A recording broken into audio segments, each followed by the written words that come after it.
memohon ampunannya, astagfirullah, memuji kebesarannya, masya Allah, lafalkan doa memohon ridho dan rahmat, agar kita selalu dekat dengan Allah.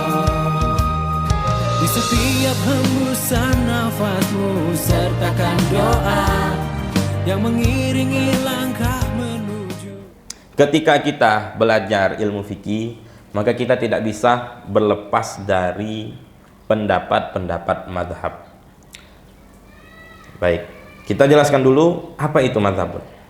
Mazhab itu kalau menurut bahasa ialah tempat kembali, tempat pulang. Itu namanya mazhab, tempat pergi, tempat pulang, tempat kembali, itu namanya mazhab. Tapi kalau menurut istilah mazhab itu apa? Ialah amaliyah yang sudah diterapkan oleh ulama-ulama terkemuka dalam aturan-aturan tertentu. Ya. Amaliyah yang sudah diterapkan oleh ulama-ulama terkemuka dengan aturan-aturan tertentu. Baik. Maka ayah bunda, tidak ada lagi di zaman sekarang ini orang-orang yang ilmunya seperti Imam Syafi'i, Imam Hanafi, Abu Hanifah, Imam Hanafi, Imam Maliki, Imam Syafi'i, Imam Hambali. Tidak ada lagi. Bahkan 400-500 tahun yang lalu pun tidak ada yang seperti mereka. Kenapa? Karena mereka ini dibilang ulama-ulama mazhab, ulama-ulama pencetus mazhab. Sedikit saja kalau kita ingin mengoreksi kecerdasan Imam Syafi'i itu, dikisahkan bahwa Imam Syafi'i itu ketika dia belajar, ketika dia menulis 2 halaman, dia menghafal 1 halamannya ditutup dulu. Jadi dia mau menghafal halaman sebelah kanan, yang kiri ditutup. Kenapa? Karena kalau tidak ditutup, 2 halaman ini bisa hafal langsung, sehingga tidak tertib, tidak urutan. Kira-kira ada yang bisa begitu pun? Ya. Oh, susah sekali. Ya, kita mau ngapal 1 baris saja mati-matian, ya kan? Tapi herannya di zaman sekarang ini ada orang-orang yang mengkritik Imam Syafi'i dengan alasan hadisnya dari Imam Syafi'i itu do'if. Dia mendo'ifkan, melemahkan hadis dari Imam Syafi'i tanpa belajar hadis. Dia melemahkan pendapat Imam Syafi'i tanpa mengetahui pendapat itu diambil dari mana, dengan cara apa. Sebenarnya itu tidak perlu kita gubris, ya bun. Hanya saja dia bisa mempengaruhi orang-orang awam, sehingga orang awam bisa mengikuti pendapat yang salah. Na'udzubillah min dzalik. Maka ulama-ulama kita mengatakan bahwasanya mengikuti imam-imam mazhab itu ialah aturan dari syariat. Mengikuti imam-imam mazhab itu aturan dari syariat. Sehingga kalau ada yang bertanya, haruskah kita bermazhab? Tentu. Kita terlepas kita itu pernah belajar atau tidak, pernah berguru atau tidak. Yang jelasnya kalau kita ingin belajar berguru, guru kita beliau bermazhab Syafi'i. Ternyata dia punya guru lagi mazhabnya Syafi'i. Syafi'i sampai ke atas, sehingga mereka itu sampai kalau mereka itu menulis kitab, ya bunda, tidak segan-segan mereka itu menamakan di akhirnya, menggelarkan diri mereka pengikut Syafi'i. Ya, Imam Nawawi Syarafuddin, ya Abu Zakaria An-Nawawi Al-Ansari Asy-Syafi'i gelarnya. Kenapa? Ternyata pentingnya bagi mereka itu untuk mengikuti mazhab. Baik, bukan hanya mazhab tertentu saja. Boleh kita mengambil pendapat-pendapat dari mazhab lain, mazhab yang 4, yang mu'tabarah. Sebenarnya mazhab-mazhab itu banyak, Bun. Kalau dari zaman sahabat, yang pertama kali itu ada namanya madhab Sayyidah Aisyah, istrinya Rasulullah Shallallahu Alaihi Wasallam. Para sahabat merujuk ya pendapat-pendapat mereka kepada Sayyidah Aisyah. Jadilah dicetuskan madhab Aisyah. Karena dari problematika amaliyah syariah di zaman sahabat itu kembali kepada Sayyidah Aisyah, karena Sayyidah Aisyah ini perempuan yang cerdas, yang selalu bersama Rasulullah SAW, hafal hadisnya sangat banyak, sehingga ketika dia selalu bersama Rasulullah maka lebih tentulah banyak pemahamannya dari sahabat-sahabat yang lain. Lalu ada lagi madhab Zubair, ada lagi madhab Sayyidina Abu Bakar, ada lagi madhab Sayyidina Ali, sehingga ada puluhan madhab di zaman sahabat Rasulullah Shallallahu Alaihi Wasallam. Lalu ketika di generasi tabi'in ini siapa bun? Tabi'in ini ialah orang-orang yang hidup di suatu masa yang mereka hanya menemui sahabat Rasulullah, tidak sempat berjumpa dengan Rasulullah Shallallahu Alaihi Wasallam. Maka setelah generasi sahabat namanya generasi tabi'in. Tabi'in ialah generasi yang menjumpai zaman sahabat, menjumpai para sahabat.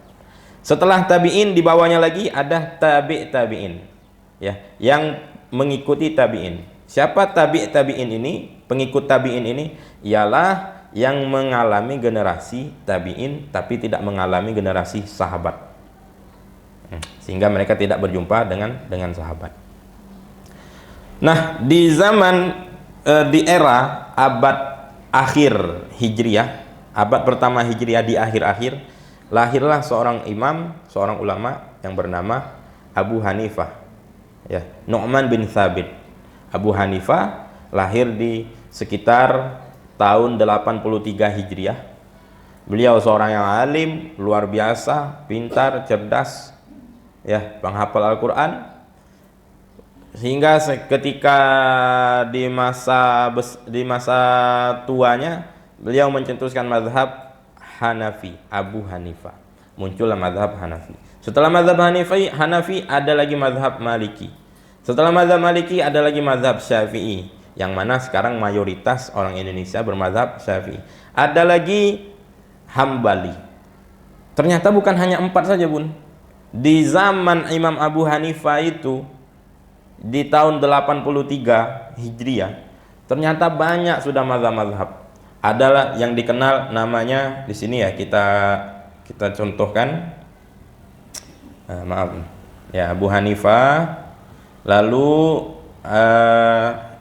Imam Malik, mazhab Maliki, lalu juga mazhab Syafi'i, dan juga mazhab Hambali.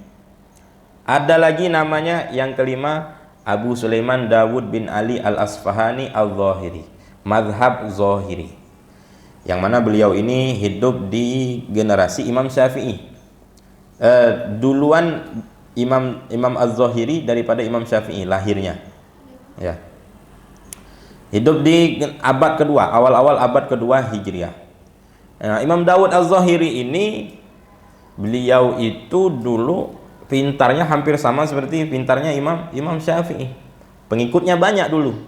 Hanya saja seiring waktu tidak ada yang meneruskan mazhabnya sehingga terputus di pertengahan jalan. Tidak awet sampai sekarang sebagaimana mazhab yang 4. Kenapa mazhab yang 4 ini al-mu'tabarah, yang dianggap di dalam menjalankan syariat Ahlus Sunnah wal Jamaah? Berarti kalau ada yang mengambil pendapat dari selain 4 mazhab ini, bisa dia dikategorikan bukan Ahlus Sunnah wal Jamaah. Ciri-ciri Ahlus Sunnah wal Jamaah ialah mereka yang mengikuti salah satu dari 4 mazhab. Ciri-ciri Ahlus Sunnah wal Jamaah. Baik.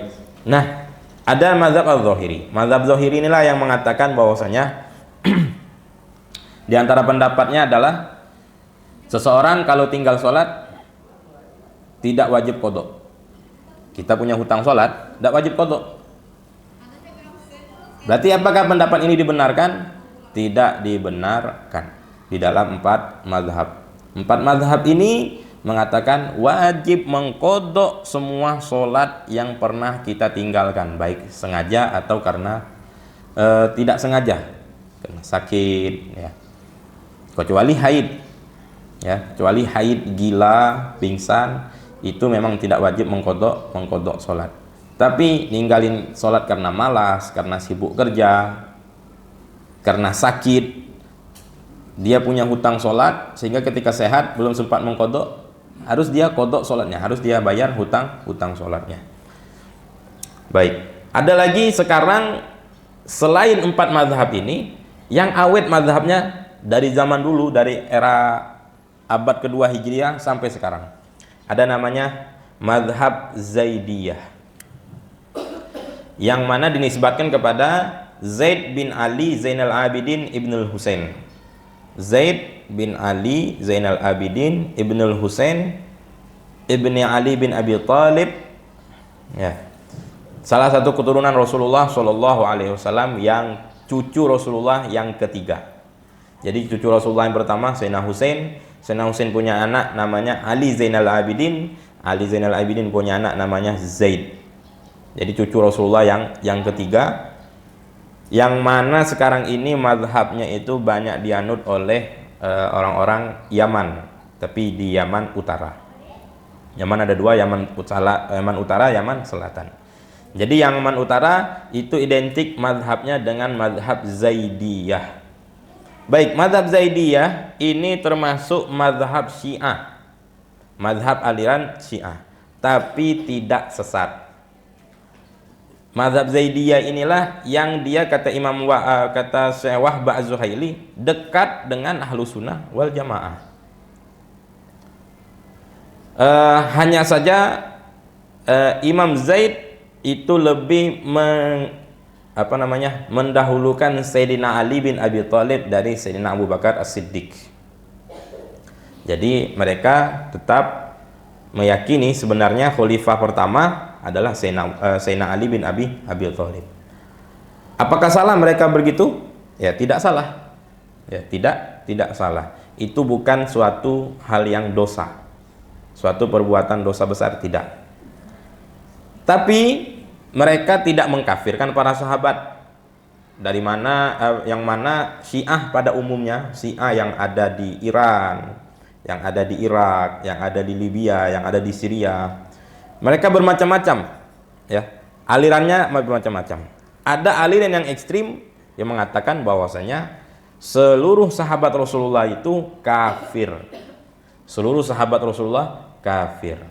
Berarti kecuali Ali bin Abi Thalib.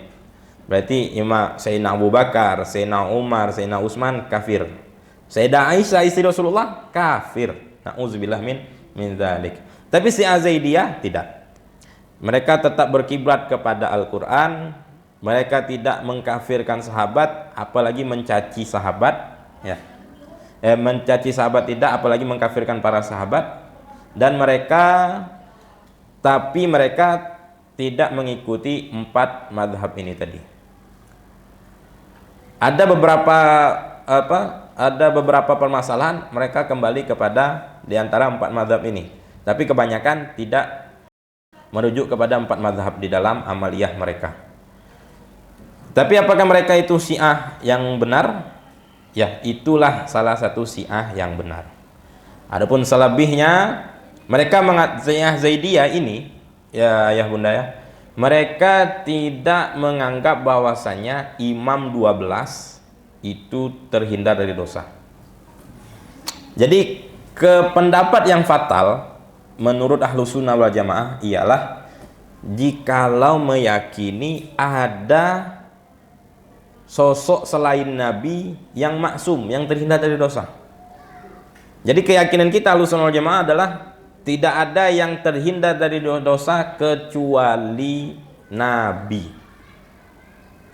Mau orang soleh, mau wali, kekasih Allah pun mereka tidak terhindar dari dosa. Nah, sedangkan mazhab Imamiyah, mazhab yang lainnya itu, mereka mengatakan bahwasanya ada 12 orang. Ya, semuanya ini adalah cucu cicitnya Rasulullah Shallallahu Alaihi Wasallam. Imam 12 ini katanya terhindar dari dosa, suci dari dosa. Nah, ini keyakinan yang fatal di dalam mazhab, di dalam ahlu sunnah wal jamaah. Nah, itu yang salahnya saja. Tapi Zaidiyah tidak begitu. Imam Zaidiyah mengatakan tidak ada imam yang maksum, tidak ada sosok manusia yang maksum kecuali sahabat Rasul, kecuali para nabi, ya, para nabi-nabi dan rasul. Mereka terjaga dari dosa.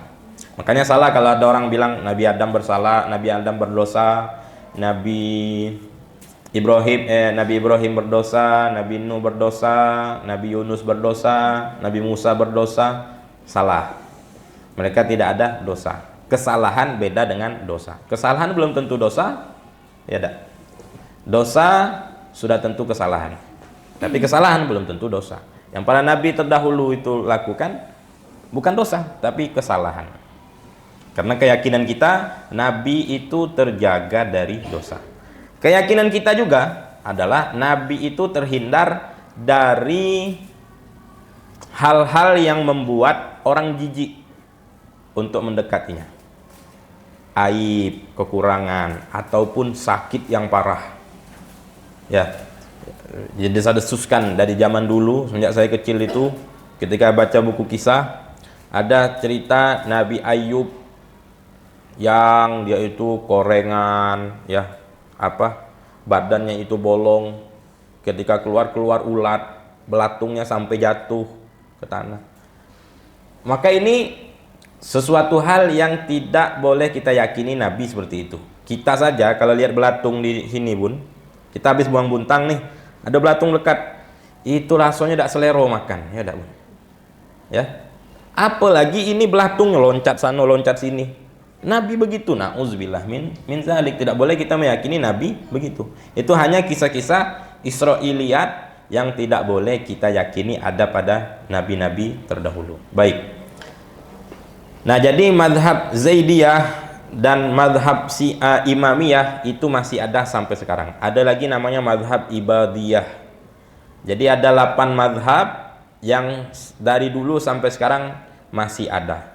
Tapi ahlu sunnah wal jamaah mereka ialah yang tidak keluar pendapatnya dari 4 mazhab. Baik. Nah, setelah kita mengetahui mazhab, betapa pentingnya kita itu bermazhab, kita mengetahui sholat. Apa sih rukun sholat itu? Rukun sholat ada 13, ada lagi yang mengatakan 17. Dari mana rukun sholat itu? Tercetuskan 17-13 dari ulama-ulama terdahulu yang mengikuti, ya, mazhab-mazhab. Tidak bisa kita ngambil hadis, ya, yang kitab yang fenomenal yang sering dibahas sama ikhwan fillah kita itu. Ada kitab namanya Bulughul Maram. Di Bulughul Maram itu bun, hadis, kitab hadis. Di situ disebutkan, ya, bahwasanya kalau air banyak itu tidak menjadi najis dengan kejatuhan najis. Air banyak tidak menjadi najis dengan kejatuhan najis. Berarti berapa kalau kita pahami dengan tekstualnya, dengan terjemahannya, berarti kalau sudah air banyak, mau najisnya sebanyak apapun, mau airnya jadi bau bangkai najis sekalipun, tetap boleh digunakan. Kira-kira begitu tidak pun kita memahami syariat kita? Tidak. Ternyata ada penjelasan dari ulama-ulama fikih terkait yang seperti itu. Contohnya saja di dalam permasalahan air, itu ada ratusan hadis tentang air. Maka tidak bisa kita langsung, ya, kalau kita baca di balik halaman sebelahnya, kitab Bulughul Maram itu ada hadis yang mengatakan, memperinci lagi hadis yang tadi. Hadis yang tadi mengatakan kalau air banyak tidak membuat najis. Di kitab sebelahnya, di lembaran sebelahnya mengatakan kalau air banyak kejatuhan najis lalu berubah, maka tidak boleh dipakaikan lagi karena air tadi sudah menjadi air yang terkena najis, tidak boleh dipakai untuk bersuci. Bingung kita mau ngikut hadis yang pertama apa hadis yang kedua? Susah bun, sulit. Kita ini bukan seorang mujtahid, kita ini bukan ulama mazhab, tentunya begitu. Maka kita tetap ikuti ulama sampai sanad mereka itu kepada ulama mazhab. Baik. Sekarang kita bahas sedikit dari perbuatan mukallaf. Berarti kita sudah mengetahui pengertian fikih bun. Ayah, kita sudah mengetahui apa itu madhab dan madhab apa yang kita pegang, yang harus kita anut sebagai kita kelompok yang besar Sawadul A'zam Ahlus Sunnah wal Jamaah. Lalu kita harus mengetahui siapa saja yang wajib ngikutin syariat ini. Ya. Orang-orang yang dikatakan mukallaf, merekalah yang terbebani dengan kewajiban-kewajiban syariat, larangan-larangan syariat, anjuran-anjuran syariat. Sejatinya syariat ini untuk mukallaf. Baik. Mukallaf ini siapa bun? Mukallaf mari kita perinci, yaitu orang yang muslim. Mukallaf itu orang yang terbebani dengan syariat, ya bun. Syaratnya kalau mau jadi mukallaf muslim. Alhamdulillah kita muslim. Maka orang kafir mereka tidak wajib sholat, tidak wajib menjalankan syariat. Tapi nanti ketika mereka di akhirat, di pengadilan akhirat, mereka akan dituntut karena mereka meninggalkan kewajiban-kewajiban syariat. Loh, kata Ustaz tadi orang kafir tidak wajib di dunia. Kenapa tidak wajib di dunia? Karena mereka belum masuk Islam. Tapi nanti mereka akan dapat siksaan-siksaan orang-orang yang meninggalkan sholat, puasa, zakat, dan kewajiban-kewajiban yang lainnya. Yang kedua, mukallaf itu siapa? Baligh. Orang yang mencapai umur dewasa. Maksudnya mencapai kedewasaan ini bukan mencapai umur bun ya, mencapai kedewasaan. Mencapai kedewasaan itu dengan 3. Baligh itu bun ditandai dengan 3 alamat baligh itu. Yang pertama, haid bagi perempuan. Menandakan perempuan itu dewasa ialah dengan haid. Ketika dia haid, maka turunlah kewajiban-kewajiban syariat, beban-beban syariat yang harus dia pikul. Kalau dia melakukan hal yang dilarang dosa, kalau dia melakukan yang wajib berapa pahala, meninggalkan kewajiban dapat dosa. Lalu bagi perempuan dan laki-laki apa? Tadi kan khusus perempuan haid ya bun ya, menstruasi. Yang laki-laki apa? Dan perempuan itu keluarnya sperma. Ya, mimpi basah. Perempuan bisa mimpi basah? Bisa. Laki-laki bisa mimpi basah? Bisa. Menandakan anak itu baligh, berapapun umurnya. Tapi di sini ada minimal umur anak yang dia bisa dikatakan baligh, minimal kalau dia keluar haid atau sperma itu 9 tahun. 9 tahun menurut kalender Hijriyah. Ya, Qamariyatan Takribiyah. Anak itu kalau umurnya harus mencapai 9 tahun itu menurut kalender Hijriyah. Berarti patokan kita dalam syariat ini bukan kalender Masehi atau kalender nasional. Ya, bagi bunda yang pernah ikut kajian fikih harus tahu umur anak itu 9 tahun atau bertambahnya umur anak itu dengan tahun Hijriyah. Karena itu yang lebih tepat. Ya, itu yang lebih tepat di dalam syariat kita. Menandakan masuk puasa, selesai bulan puasa dengan bulan. Ya, dengan melihat hilal. Maka kita tidak berpatokan dengan kalender nasional. Kenapa? Karena kalender nasional ketika dipatokkan dengan Hijriyah itu berbeda hari, bahkan bisa berbeda bulan, bahkan berbeda tahun. Ya. Mungkin umur anak kita tahun ini 8 nasionalnya. Tapi kalau kalender Hijriyah bisa 9 tahun. Ternyata kalau kita ragu, oh anak saya kok 8 tahun sudah keluar darah, maka bisa jadi itu darah haid, Kita lihat dulu dia bulan Hijriah tanggal berapa. Ya, berapa tahun? Ternyata kalau hitungan bulan Hijriah dia sudah 9 tahun. Ya, bahkan lebih. Maka wajib dia itu dinamakan itu darah haid dan dia dituntut untuk melakukan sholat, ya, puasa. Baik, berarti keluar dari sini yang ketiga tanda baligh itu selain mimpi basah, sampainya umur 15 tahun menurut kalender Hijriah. Ya, jadi saya jelaskan lagi, umur kita kalender Hijriah dengan kalender nasional bisa jadi beda. Tapi yang jadi patokan syariat, anak itu baligh ketika dia nyampe umur 15 tahun. Jika sebelumnya tidak ada haid, tidak ada mimpi basah sama sekali, maka anak itu ditandakan baligh dengan mencapai umur 15 tahun menurut kalender Hijriah. Tidak rumit kok Bun kita ngetahuin kalender Hijriah anak-anak kita atau bahkan kita sendiri. Tinggal cukup cari di Google 18 Oktober 93 berapa Hijriah, muncul nanti itu kalendernya. Supaya apa Bun? Sebenarnya tidak terlalu mulu-mulu sih. Kita pengen tahu bahwasanya anak kita itu sudah baligh atau belum, ya. Ternyata kita nunggu anak kita umur 15 tahun tidak keluar sperma, tidak menstruasi sebelumnya, dia nyangka dia tidak wajib sholat. Dosa tak dia Bun kalau tidak sholat? Tidak dosa, tidak berdosa. Anak yang belum baligh itu kalau dia tidak sholat, tidak puasa, tidak berdosa. Hanya saja kita orang tua, ya, ya'muruhum bi amrin ta'dibin wa tahdzibin. Kita itu mewajibkan mereka dalam mendidik dan mensosialisasikan, ya, syariah kepada mereka, itu saja. Itu saja kewajiban kita. Adapun dosa, mereka belum berdosa karena mereka belum baligh. Tapi kalau mereka sah sholatnya, dapat pahala, orang tuanya dapat pahala, orang yang mengajak dia sholat dapat pahala, dan ditabung di tabungan pahalanya.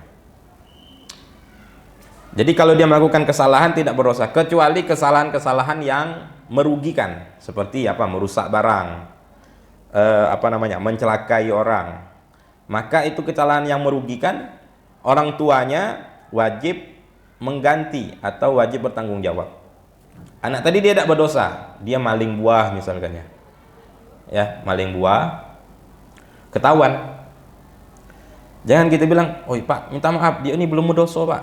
Ya, jadi saya tidak wajib ngembaliin buah palingan dia ini tadi kepada Bapak. Iya juga kata Bapak tadi, ya kan? Padahal apa Bun? Wajib kita ganti. Kalau na'udzubillah min dzalik, mudah-mudahan jangan sampai. Kalau terjadi sesuatu merusak barangkah dan lain sebagainya, walaupun anak tadi belum baligh, tanggung jawab kepada walinya, ya, kepada orang tuanya atau yang mengasuhnya. Baik. Jadi mukallaf, muslim, baligh, akil, berakal. Yang ketiga, mukallaf, syarat mukallaf yang ketiga itu berakal.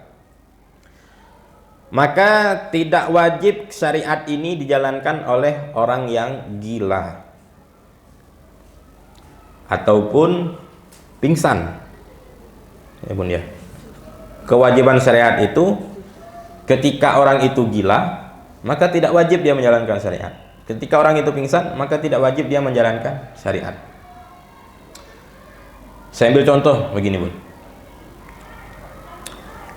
Ada orang yang pingsan 2 hari, hilang akalnya 2 hari karena disengaja. Misal dia mau operasi, ya. Ketika operasi dibius sehingga dia tidak sadar.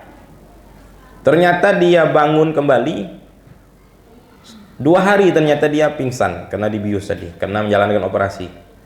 Selama 2 hari itu wajibkah dia mengqadha sholat? Tidak wajib. Kenapa? Karena pada saat dia pingsan itu tidak wajib dia melakukan syariat. Maka ketika dia pingsan, walaupun pingsan dengan sengaja, tidak wajib dia mengqadha sholat, karena pada saat itu dia sedang hilang akal, ya. Sama orang yang dia pingsan seharian, ya Bun, ya, seharian dia pingsan, Ya, dari habis subuh sampai maghrib. Puasanya tidak sah pada saat itu. Tapi dia kalau puasa wajib mengkodok, ya. Kalau puasa wajib dikodok. Tapi apakah dia berdosa pada saat itu karena dia meninggalkan puasa? Tidak berdosa karena dia pingsan seharian. Bonus kalau seandainya kalau memang bagi perempuan yang haid 5 menit lagi mau maghrib, perempuan tadi haid, ya Bun ya, maka di hari itu dia tidak sah puasanya, tapi dia dapat bonus pahala puasa, ya. Nanti puasa di hari itu karena dia tidak sah karena haid dibayar nanti, ya Bun ya. Baik, kira-kira begitu. Jadi tidak wajib menjalankan syariat bagi orang yang tidak berakal. Gila, pingsan, kecuali hilang kesadaran dengan sengaja tapi dengan sesuatu hal yang haram, seperti mabuk. Maka mabuk dia bunuh orang, dia wajib dikisos. Ya. Kalau menerapkan hukum syariah, dia wajib dikisos. Dipenggal juga kepalanya. Padahal dia bunuh orang ketika hilang kesadaran. Iya, karena kesadarannya dibuat, hilang kesadarannya karena sengaja, karena mabuk. Maka kena kisos dia, ya Bun. Baik. Selanjutnya, syarat yang keempat orang itu dibilang mukallaf adalah salimul hawas. Salamatul hawas atau salimul hawas. Selamatnya panca indera. Berarti apakah kita termasuk, Bun? Termasuk. Ya, kita termasuk orang-orang yang selamat panca indera kita. Dengan apa? Tidak buta kita, tidak tuli, tidak bisu. Berarti terlepas dari ini, keluar dari selamat panca indera ini, tidak wajib bagi orang yang dia lahir dalam keadaan bisu, tuli, atau buta. Ya. Tidak wajib menjalankan syariat bagi orang yang dia itu lahir dalam keadaan tuli, bisu, tuli, buta. Ya, tuli, buta. Tidak wajib. Kenapa? Bagaimana dia mau mendengarkan menuntut ilmu? Dia tuli. Ya, bagaimana dia bisa membaca? Dia tidak bisa melihat. Ya. Maka tidak ada kewajiban kalau seandainya dia itu sampai meninggal dalam keadaan tuli buta, maka dia tergolong orang yang selamat nanti. Kenapa? Karena dia bukan orang yang mukallaf. Kecuali tuli butanya dan bisunya itu setelah remaja. Ya, setelah sampai umur 30 tahun, maka dia tetap diwajibkan untuk menjalankan syariat. Sholat, puasa tetap wajib, sebagaimana yang telah dia ketahui dari sebelum buta, tuli, ya, tuli, bisu, ya. Baik. Yang terakhir, yang kelima, bulughud dakwah, sampainya ajaran Islam kepada orang tersebut. Alhamdulillah kita dibilang mukallaf, Pak, Bu, dibilang mukallaf. Kenapa? Karena 5-5-nya ini ada pada kita, alhamdulillah. Kita muslim, baligh, berakal, begitu juga selamat panca indera. Lalu terakhir sampai dakwah kepada kita. Maka tidak ada lagi yang dibilang uzur, aduh ana baru tahu itu haram. Aduh, ana baru tahu itu wajib. Kenapa? Berdosa tak tuh? Dosa. Nauzubillah min dzalik. Siapa yang diuzurkan karena bodoh tidak tahu itu sehingga dimaafkan? Siapa mereka? Ialah yang belum sampai dakwah Islam kepada mereka. Ya, seperti orang yang tinggal di perkotaan bahkan. Ya, jadi guru kita ada Syekh Umar Husin Al-Khatib itu sama rombongan pernah dakwah ke Yaban. Yaban itu Jepang. Ya, hidup di tengah-tengah kota. Tapi anak-anak sekolah itu ketika ditanyain, tahu Islam? Tidak tahu mereka. Apa Islam tuh? Tahu Nabi Muhammad? Tidak tahu. Siapa Nabi Muhammad? Nah, ini orang yang belum mukallaf. Kenapa? Belum tahu tentang Islam. Tapi kalau hidup di tengah-tengah kota, nenek moyangnya muslim, ya, dia mau bilang diri dia bukan mukallaf karena tidak sampai dakwah kepada saya. Bapak neneknya muslim, orang tuanya muslim, nenek moyangnya muslim, mana bisa dia dikatakan dia tidak mukallaf? Hanya saja dia dilarang dengan ketidaktahuan dia di dalam syariat itu. Dosa, na'udzubillah min dzalik. Ya Bun ya. Jadi mukallaf 5 syarat tadi. Nah, sampai di sini akhir kajian dari majelis fikih kita. Mungkin ada pertanyaan-pertanyaan dari ayah bunda, silakan di dalam materi atau di luar materi, disilakan. Ayah, ada yang mau tanya? Ya Pak, boleh. Mohon maaf, dari yang saya dengar kajian tadi, salah satu ciri dari Sunnah adalah memegang dari 4 mazhab tadi. Ya. Bagaimana dengan organisasi yang mempunyai manhaj sendiri, apakah mereka tergolong bukan Ahlus Sunnah? Baik, Masya Allah.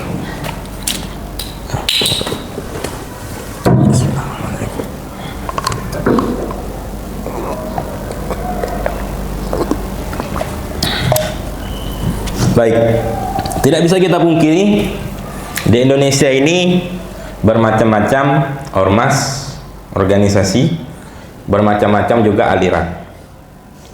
Masing-masing juga ada pengikutnya, ya Pak. Ada ngaku nabi, ya Pak. Ada ngaku malaikat. Ada juga, tapi yang fenomena yang terjadi, yang kita bisa ketahui, bisa kita lihat sendiri.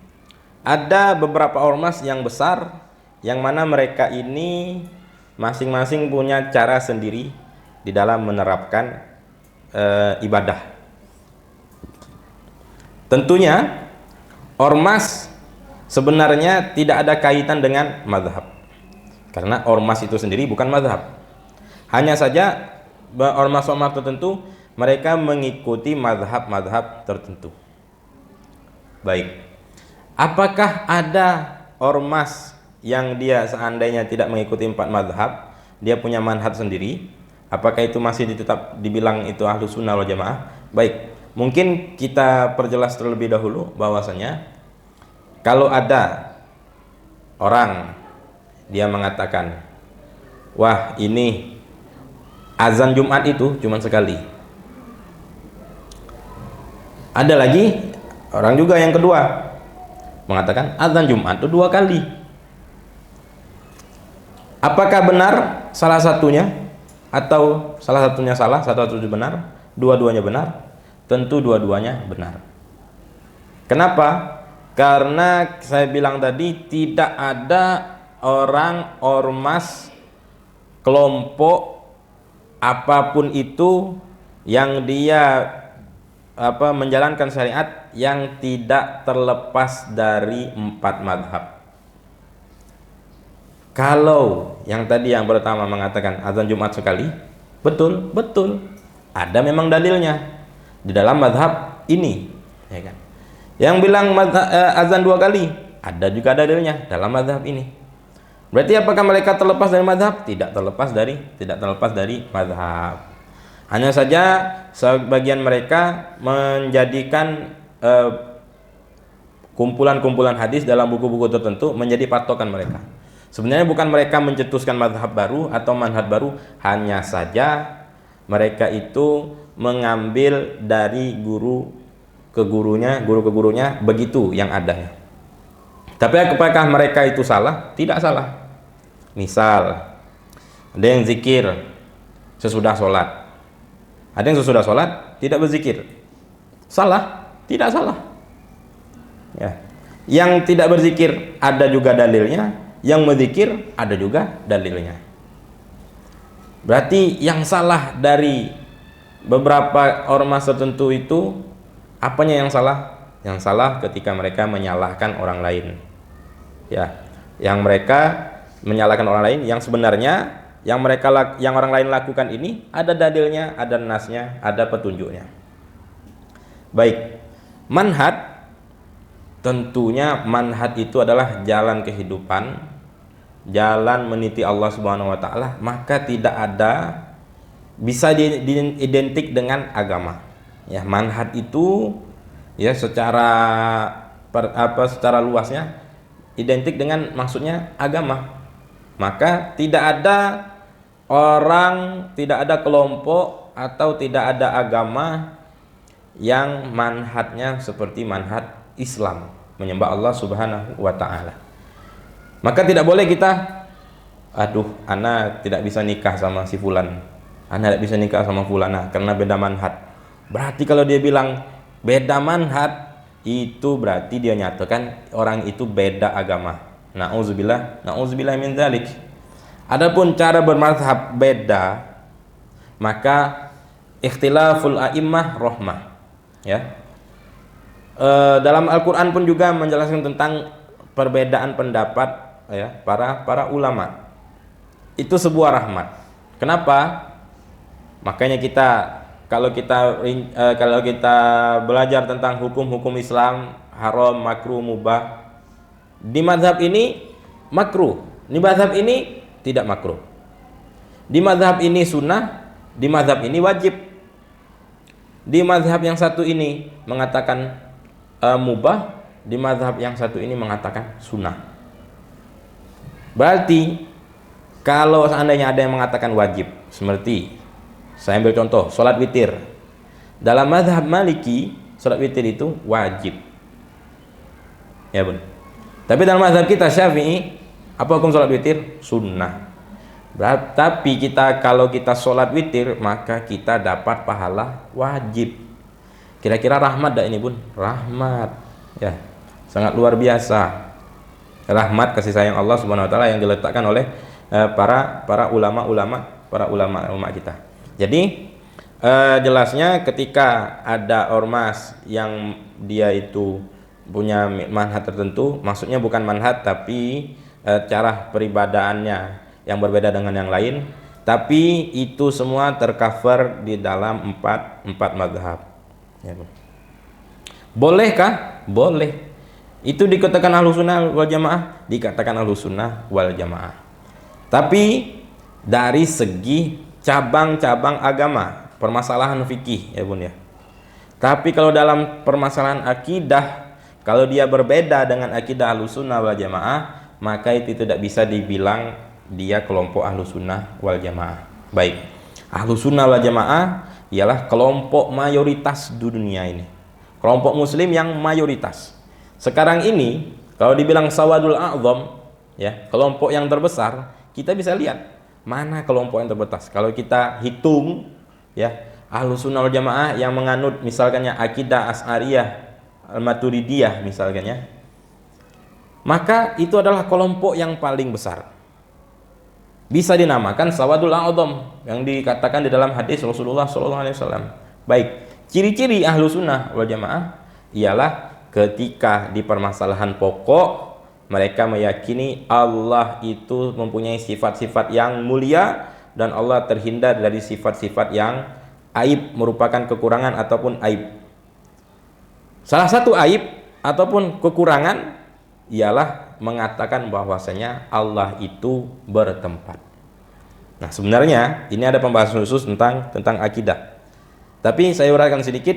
Jikalau kita menyatakan Allah itu bertempat atau kita menyatakan Allah itu di atas, tentu kita meyakini Allah bertempat. Kalau Allah bertempat, sudah jelas kita mengkategorikan Allah muhdas, Allah itu hadis, Allah itu sama seperti makhluk. Makhluk butuh tempat, Allah berarti bertempat, berarti butuh tempat. Sedangkan tempat yang didefinisikan oleh kelompok ini, Allah sudah ada sebelum tempatnya ada. Dikatakan, kalau dikatakan mereka mengajarkan, mendoktrin. Kalau ditanya anak-anak kecil, di mana Allah? Di atas. Bagus, kata dia. Atas ini di mana? Ya kan? Berarti kalau sudah dibilang atas, berarti Allah itu bertempat di atas. Dibilang, misalkannya Allah duduk di atas arsy. Ya, istawa alal arsy. Mereka mengartikan istawa itu adalah duduk Padahal istawa itu banyak, maknanya banyak. Nah, singkatnya, jikalau Allah berarti duduk di atas arsy, berarti Allah itu bertempat di atas arsy. Bertempat ini merupakan sifat yang kurang ataupun aib yang hanya ada pada makhluk Allah Subhanahu wa taala. Misalkan kita tidak bertempat, tidak bisa. Ya. Tempat kita lahir aja ada tempatnya. Berarti Allah tidak akan sama seperti makhluknya. Apalagi jikalau ada orang-orang yang dia mengatakan bahwasanya Allah itu berbentuk. Allah punya tangan, punya mata, dan ini permasalahan akidah yang memang harus kita pelajarkan dalam tahap berikutnya ataupun dalam pembahasan tertentu. Tapi kita seputar saja, kalau berbeda di dalam permasalahan pokok akidah maksudnya, atau dalil wad'i. Apa dalil wad'i itu? Salat. Tidak ada yang mengatakan tidak wajib salat, tidak ada. Kalau kita berbeda dengan orang seperti itu dalam hal ini, maka orang itu bukan dikategorikan ahlus sunnah wal jamaah. Walaupun masing-masing mengaku ahlus sunnah wal jamaah, tapi jikalau kita punya guru kita punya guru berguru dengan orang yang memiliki sanad keilmuan, maka insya Allah kita terhindar dari hal-hal yang syubhat, hal-hal yang menistakan Allah Subhanahu wa taala. Nah, kira-kira begitu, Pak. Ada lagi? Ya, Bu, boleh. Saat ini tentang sholat bagi perempuan yang kan lagi naik terakhir nih maksudnya, jadi yang terakhir terus di jam zuhur belum di asar dia belum suci gitu. Lalu untuk sholat zuhurnya gimana Ustaz? Ada yang bilang harus diganti. Baik. Jadi kalau dalam fikih ada namanya turu'ul mani. Turu'ul mani itu apa? Ayo Bunda, datangnya penghalang. Ketika datang penghalang ini, seseorang itu tercegah untuk melakukan kewajiban seperti sholat. Ya. Bagi perempuan haid penghalang sebagai tidak dibolehkan sholat puasa. Jadi kalau perempuan itu datang penghalang, ketika sebelum datang penghalang ini, waktu sholat ada. Saya ambil contoh. Saya sering menamakan namanya ini markonah ya Bunda. Mudah-mudahan tidak ada bunda-bunda yang namanya markonah ya Bunda ya. Kalaupun ada saya mohon maaf. Markonah ini Bunda masuk waktu zuhur. Kita ambil patokan zuhur masuk jam 12. Masuk waktu zuhur, si markonah masih dalam keadaan suci. Dia mendengar azan, ya, tapi mungkin dia masih masak atau masih jemur. Sehingga lewatlah 10 menit dari waktu zuhur tadi. Berarti jam 12 lewat 10, belum dia mau sholat, masih sibuk masak dan jemur. 10 menit ini Bun, sebenarnya bisa orang-orang itu melakukan sholat zuhur? Tentu bisa, bahkan lebih malahan. Kira-kira kalau orang sholat zuhur, habis mendengar azan, habisnya langsung sholat, kira-kira berapa menit lah Bun? 5 menit? Bisa 5 menit. Bahkan kita paling ahli di dalam cepat-cepat di dalam sholat ya Bun ya. Ternyata sudah lewat waktu sekiranya orang itu bisa sholat. Seharusnya si markonah ketika mendengar azan, dia ambil wudhu, ya pakai mukena, sholat. Ternyata markonah masih masak. Sehingga jam 12 lewat 10 markonah haid. Tidak bisa lagi sholat ya Bunda. Tapi berhubung karena si markonah haid ini sudah masuk waktu zuhur tapi dia belum sholat, sehingga ketika dia mau sholat haid, maka nanti ketika markonah suci dia harus mengkodok sholat zuhur yang dia belum kerjakan ketika dia sebelum haid. Nah itu namanya turu'ul mani namanya Bun. Ada lagi namanya zawalul mani, hilangnya penghalang bagi seseorang tersebut. Contoh kasusnya, perempuan sudah suci dari haid, tapi dia tidak mandi, langsung mandi. Ketika dia sadar dia suci, udah langsung mandi dia. Mungkin dia tuntaskan ke pekerjaannya dulu. Apa yang harus dilakukan oleh perempuan yang suci dari haid? Dia harus bersegera mandi dan sholat jikalau masih ada waktu sholatnya. Kita ambil contoh lagi. Tetap Markonah ya bun ya.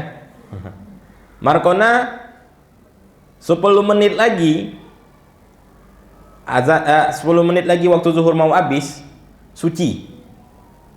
10 menit lagi waktu zuhur mau habis, suci. Akhirnya seandainya kalau dia bisa mandi lalu dia sholat, ya sholat zuhur, bisa tak itu pun? Bisa, ya. Tapi dia tidak, tanggunglah kata dia, kaget lah habis asar balik kerja, maka Markona wajib dia kodok sholat zuhur. Tapi masalahnya Markona ini dosa atau tidak? Dosa kalau seandainya dia bisa mandi tapi tidak mau mandi. Dosa kalau seandainya dia bisa mandi tapi tidak mau mandi, padahal dia sudah suci ini. Kalau dia mandi, izin mandi bentar lalu sholat, bisa. Tapi dia tidak mau, maka Markonah dosa. Tapi kalau seandainya dalam keadaan darurat, seperti dia dalam travel, dia ternyata walah suci dari haid nih, tidak bisa nyetopin supir dalam travel atau bis, ya kan, apalagi dalam pesawat, ya mau bagaimana? Nanti ketika turun, ketika stop, mandi lalu kodok sholatnya, tidak berdosa. Tapi kalau dia sengaja bisa dia mandi tapi dia tidak mau mandi, nanti aja maghrib lah kata dia, maka dosa ini.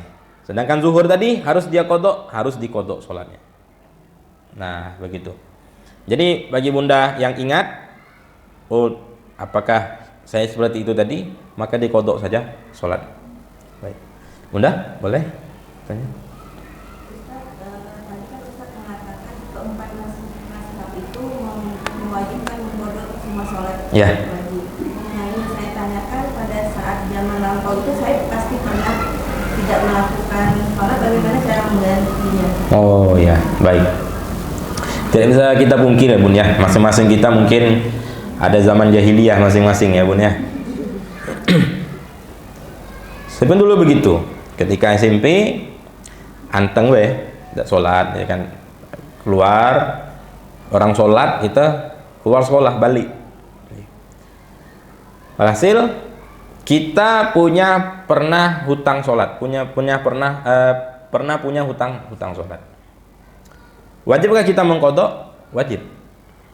Walaupun tidak bisa kita pungkiri, ada ulama-ulama yang mengatakan tidak wajib mengkodok sholat, bahkan dari 4 mazhab tadi.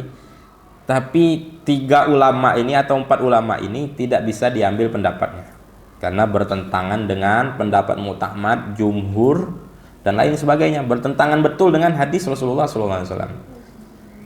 Ya, mereka mengalaskan bahwasanya tidak wajib mengkodok sholat itu yang sudah ditinggalkan, kecuali kalau ditinggalkan karena tidur dan lupa. Ya, dalam hadis memang ada mengatakan, jika engkau lupa, engkau telah meninggalkan sholat, kau belum sholat, maka sholatlah. Jika engkau tertidur lalu engkau tertinggal sholat, maka kodoklah sholat. Jadi kata mereka, 2 ini saja sebab orang itu mengkodok sholat. Sedangkan meninggalkan karena malas, ya karena sengaja, tidak wajib dikodok sholatnya. Betulkah begitu? Kita lihat pendapat ulama kita. Mereka mengatakan logikanya saja, orang yang tidur itu kan tidak sengaja tuh tidur, wajib mengkodok sholat. Logikanya, apalagi yang ninggalin sholat dengan sengaja dan malas. Orang yang tidur saja wajib mengkodok sholat, ya. Ketika yang sholat yang dia tinggalkan karena dia tidur, wajib mengkodok sholat. Apalagi yang ninggalin dalam keadaan sadar plus sengaja plus malas pula, maka lebih wajib lagi mengkodok. Sebagian orang, kita harus bersandarkan dengan hadis Rasulullah SAW, ya. Tidaklah seorang hamba itu bisa dekat kepadaku, ya, dengan cara selain melakukan kewajiban. Ya, orang itu dekat kepadaku, kata Allah Subhanahu wa taala, dengan melakukan kewajiban. Dan kita perlu ketahui, ibadah-ibadah sunnah manapun tidak bisa menyaingi pahala wajib. Mungkin kalau kita pikir, dengar tausiah pas Ramadan, Ramadan ini pahala sunnah dijadikan pahala wajib. Berarti kalau ana sholat sunnah di bulan Ramadan, bisa ana menutupi sholat-sholat wajib ana yang terdahulu. Bukan begitu.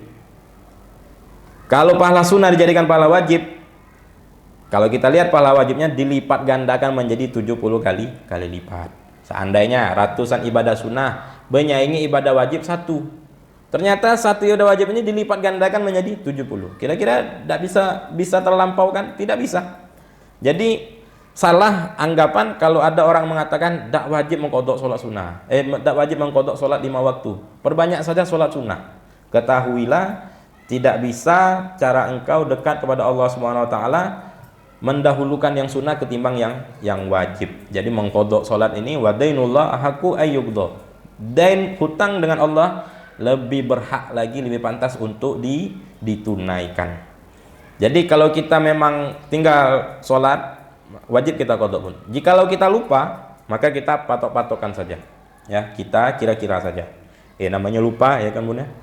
Maka kita mau pukul rata silakan, atau kita memang tepat-tepatkan kira-kira berapa lah ya. Dulu ana misalkannya yang paling ketinggal itu subuh sama asar sama isya. Kalau zuhur di sekolah misalkannya, kalau maghrib udah enak sama tetangga pergi ke masjid, awak tak pergi ke masjid, sholat maghrib lah ya. Berarti ana tinggal sholat di umur berapa lah kira-kira ya. Kira-kira di umur sekian. Sudah dikira-kira, sudah mantap perkiraan kita tadi, tambahkanlah sedikit lagi untuk meyakinkan kita. Nah, kira-kira begitulah Bun. Jadi pukul rata belah. Ayana dulu tuh cuman maghrib sama zuhur belah. Pukul rata belah, was-was. Kodok juga sholat zuhur sama maghribnya. Seandainya saja, ya ternyata kita memang tidak tinggal sholat zuhur dan maghrib, tapi kita kodok tetap, maka kodokan kita tadi itu dihitung pahala sunnah, ya Bun ya. Tapi kalau memang benar-benar ada hutang, maka lari ke hutang kita. Terakhir yang ingin saya tanggapi, ada saja nih, ada yang nyebarkan berita-berita yang bahaya ini. Ya kalau sholat di akhir Jumat bulan Ramadan, ya Bun ya, sholat 5 waktu, maka itu menutupi ratusan tahun sholat yang kita tinggalkan. Ini hadisnya tidak ada, ini karangan orang yang memang jelasnya karangan orang yang malas untuk qadha sholat, ya Bun ya. Ya, dia mengarang-arang hadis. Nauzubillah min dzalik, dusta yang besar, dusta kepada Allah dan Rasul, ini dosa yang besar. Ada yang melakukan sholat 5 waktu, mengqadha sholat 5 waktu sehabis sholat Jumat. Ada, kita pun melakukan itu. Tapi ini tujuannya adalah untuk memperbanyak ibadah di bulan Ramadan. Begitu juga tujuannya tidak lain tidak bukan untuk mengqadha satu sholat yang pernah kita tinggalkan. Jadi kita mengqadha sholat 5 waktu di hari itu, maka kita telah mengqadha sholat 5 waktu di satu hari yang pernah kita tinggalkan, begitu. Bukan berarti nutupin ratusan tahun, ya enak saja. Ada orang yang tidak sholat dari sekarang, ya Bun. Dari Muharram tidak sholat dia. Ngapa tidak sholat? Tenang, ana dapat info bahwasanya bisa sholat di akhir Ramadan Jumat, ya Bun ya. Sholat 5 waktu itu kan bisa mengcover ratusan tahun. Umur ana baru 30 tahun, ya ada. Masih ada jaminan lagi 70 tahun sekian, ya Bun. Ini bahaya sekali. Baik. Ada lagi Bun? Ya, boleh Bun. Terakhir ya mungkin Bun. Mau tanya sekali. Ya. Kenapa dari keempat mazhab ini Imam Syafi'i itu dominan di Indonesia? Baik. Insyaallah. Apa yang mendasari dari keempat mazhab ini? Baik. Masya Allah. Masing-masing mazhab mereka ada keutamaannya tersendiri, ada keistimewaan tersendiri. Walaupun mazhab Syafi'i itu berguru dengan mazhab Maliki, walaupun mazhab Syafi'i ini datangnya ke belakangan. Yang dahulu mazhab Hanafi lebih dahulu, habisnya mazhab Maliki, baru mazhab Syafi'i. Bahkan Imam Syafi'i pun berguru dengan Imam Malik, pencetus mazhab Maliki. Tapi kenapa ternyata tidak bisa kita pungkiri keadaan sekarang ini mayoritas mazhab Syafi'i.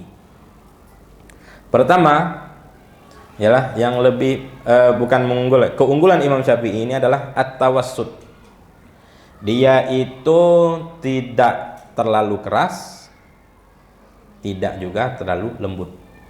Ya Bun ya. Tidak terlalu menggampangkan, juga tidak terlalu mensusahkan. Kita ambil contohnya satu. Apa? Sholat witir. Ya Bun ya. Ada Rasulullah menguraikan hadis, man lam yutir falaisa minnah. Yang tidak berwitir bukan dari golongan kami, kata Rasulullah. Ya. Autiru ya ahlal Quran. Witirlah kalian wahai ahlul Quran, maksudnya wahai orang Islam, wahai orang yang beriman. Nah, Imam Malik menganggap hadis ini adalah merupakan perintah wajib. Maka bagi yang tidak witir, ya, dia dosa. Tapi Imam Syafi'i, ya, beliau mensunnahkan dengan dalil yang lain. Hasil kira-kira ringan tak Bun kalau dibilang witir itu sunnah? Alhamdulillah ringan, ya tak Bun ya. Kadang ba'diyah saja kita tak ngelakuin, ya tak, kadang boro-boro lagi witir misalkannya, ya kan. Maka pertengahan, ya, tidak menggampangkan, tidak juga mensusahkan. Tidak menggampangkan ialah Imam Syafi'i di dalam syarat sholat itu tidak boleh ada bangkai. Tidak boleh ada bangkai yang nyangkut di baju kita ketika kita sedang sholat. Mau bangkainya besar, mau bangkainya kecil. Kalau dalam ukuran mazhab kita Syafi'i, bangkai kecil itu yang bangkai kecil ialah SNI-nya kata kita Bun ya, standar nasional ya Bun ya. Dikategorikan bangkai itu kecil kalau dia seukuran cicak ke bawah, itu bangkai kecil. Kalau bangkai yang tidak dimaafkan ialah kalau cicak ke atas, misalnya apa gitu kan, tokek ya Bun ya, misal gitu. Ternyata dalam mazhab Syafi'i kita tidak toleransi kalau ada bangkai, ya, di baju kita. Bangkai nyamuk, bangkai lalat, sayap nyamuk, sayap lalat. Jadi ketika kita Assalamualaikum warahmatullahi, tengok sini ada sayap lalat, sayap nyamuk. Bawa bangkai kita Pun, walaupun cuma sayapnya. Ulang sholat kita. Bersihkan dulu baju kita dari bangkai, ulang. Tapi kalau dalam mazhab lain, kalau bangkainya itu seukuran cicak ke bawah, dimaafkan. Nah, kira-kira begitu. Tapi ini bukan berarti saya menghalalkan ada bangkai ya Bun ya. Itu kalau seandainya tidak sengaja.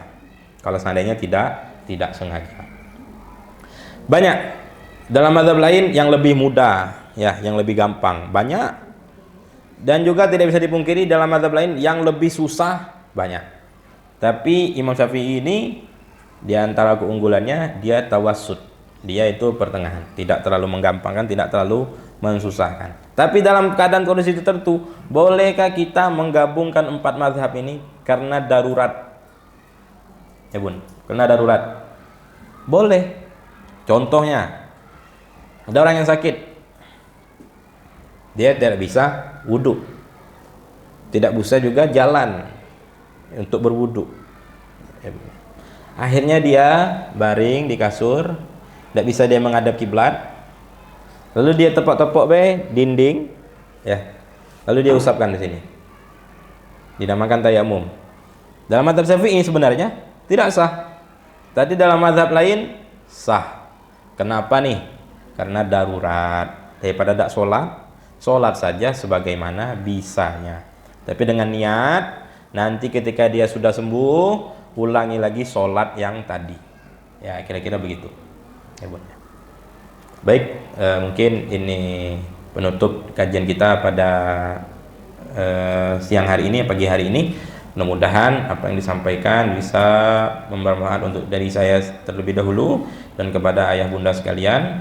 Mudah-mudahan dengan berkat majelis kita pada pagi hari ini Allah ampunkan dosa kita, Allah angkat derajat kita, Allah luaskan rezeki kita, Allah berkahi kehidupan kita, dimudahkan urusan kita, disampaikan hajat-hajat kita, dan yang lebih penting mudah-mudahan Allah wafatkan kita dalam keadaan husnul khatimah ala hadziniyah wa ala kulli niyatin shalihah jalibatan lil khair wa bisyara dunyawiyya wal ukhrawiyya wa ila hadratin nabi Muhammadin sallallahu alaihi wasallam bisil asraril fatihah.